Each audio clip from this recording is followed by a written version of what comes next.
कहा जाता है कि जब भी किसी बच्चे का जन्म होता है तो वह सिर्फ बच्चे का जन्म नहीं होता है, बल्कि वह माँ का भी जन्म होता है, क्योंकि माँ जिस दर्द से, जिस पीड़ा से गुजरती है उसको ना तो बयां किया जा सकता है और ना ही कोई उस दर्द को महसूस कर सकता है। और इसी बात को ध्यान रखते हुए मैट केयर ने प्रयागराज में maternity and child health care का शुभारंभ किया है। नमस्कार, मैं हूं शिव पांडे और आप देख रहे हैं अखंड भारत बुलेटिन। मैट केयर ने माता और शिशु का विशेष ख्याल रखते हुए प्रयागराज में इस अस्पताल की शुरुआत की है। उत्तर प्रदेश में वाराणसी के बाद प्रयागराज में यह मैट केयर का दूसरा हॉस्पिटल है, जो प्लाट नंबर 53 सिविल स्टेशन, मोहल्ला एल्गिन रोड, प्रयागराज में स्थित है और विशेष रूप से मातृत्व एवं शिशु स्वास्थ्य सेवाओं के लिए डिजाइन की गई बिल्डिंग में आरंभ किया गया है।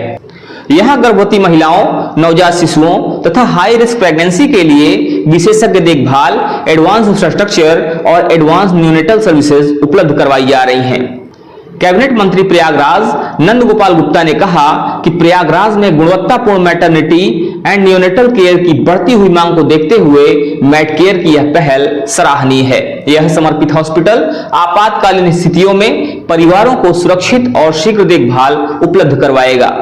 इस विषय में जब Mat care wellness Prayagraj centre head doctor Shoeba F Hussain से बात की गई तो देखिए उन्होंने क्या कहा।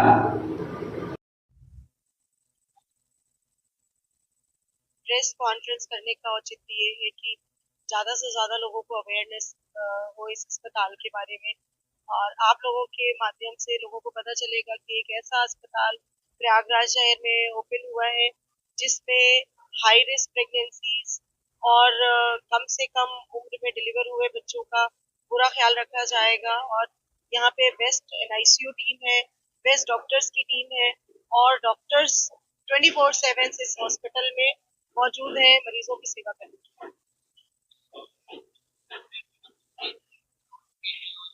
देखिए, हमारे उत्तर प्रदेश में एक बनारस में सेंटर ओपन हो चुका है जिसमें 150 से ज्यादा पेशेंट डिस्चार्ज हो चुके हैं और दूसरा सेंटर हमारा है, हमने भी जुलाई से स्टार्ट कर दिया था। हमारे पास भी 80+ पेशेंट अभी तक डिस्चार्ज हो चुके हैं इस सेंटर से।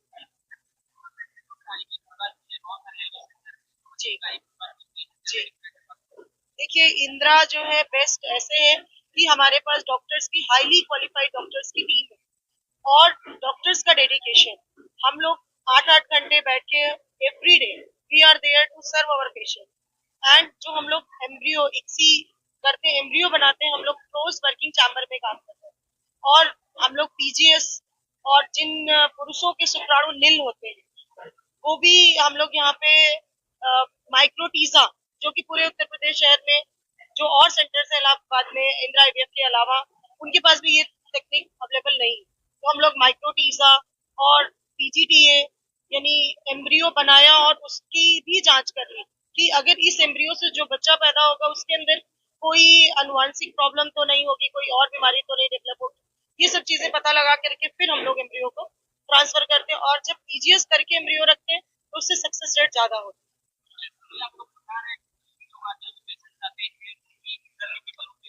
जी,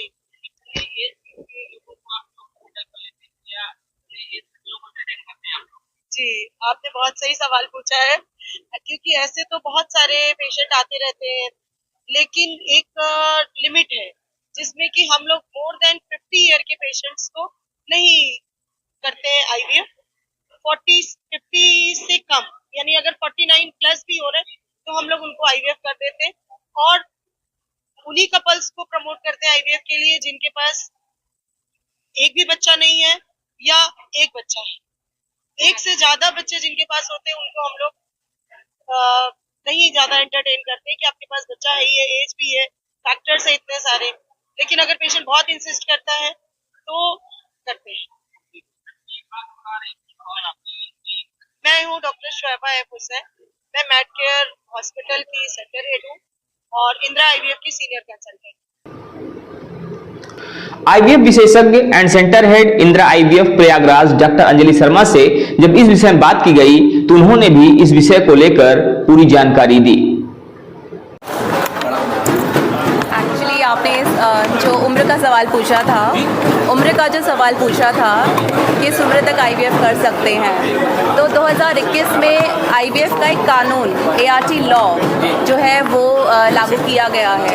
उसके अकॉर्डिंग आप किसी भी महिला जिसकी उम्र 21 से 50 के बीच में है और पुरुष जिसकी उम्र 21 से 55 के बीच में, आप उन्हीं कपल्स का आईवीएफ कर सकते हैं। अगर कोई महिला 50 साल से ऊपर की हो चुकी है तो आप उसका आईवीएफ नहीं कर सकते हैं। मैम एक सवाल और है कि अभी कॉस्ट की बात आ रही थी, चार्जेस की बात आ रही थी कि बहुत नॉमिनल चार्जेस है, क्योंकि अगर इंदिरा आईवीएफ की बात करते हैं तो एक बड़ा नाम है, तो लोगों के माइंडसेट जो है पहले से क्लियर हो जाते हैं कि वहाँ पे जाएंगे तो बहुत ज़्यादा पैसा लग जाएगा। तो एक लोगों की अवेयरनेस के लिए कि लगभग कितने चार्जेस आते होंगे अगर कोई पेशेंट यहाँ पे आता है? देखिए, एक्चुअली हमारे पास एक ई-रिक्शा चलाने वाला भी आईवीएफ के लिए आता है और हमारी 50% जो पेशेंट्स हैं वो एक्चुअली रूरल बैकग्राउंड से आते हैं, गांव वगैरह से आते हैं।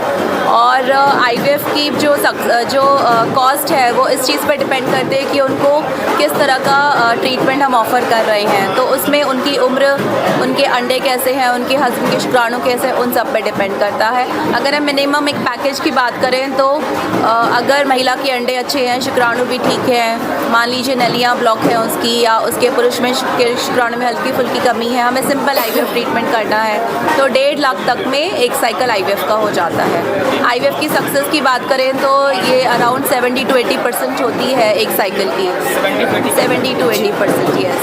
क्या ये चीज़ पहले से डिसाइडेड होती है कि अगर कोई भी बेबी मेल चाहता है, मीन्स अगर कोई बेटा चाहता है तो ये पहले से हो सकता है कि इसमें ऐसा होता है? नहीं, आईवीएफ में हम सेक्स सिलेक्शन नहीं करते हैं बिकॉज़ ये बैन है इंडिया में, और अगर हमने ये करना शुरू किया तो पूरा सेक्स रेशियो ही ख़राब हो जाएगा, बिकॉज़ लड़का तो सबको चाहिए, लड़की किसी को नहीं चाहिए। इनफैक्ट हम बेटी बचाओ बेटी पढ़ाओ को प्रमोट करते हैं और sex selection is a big no.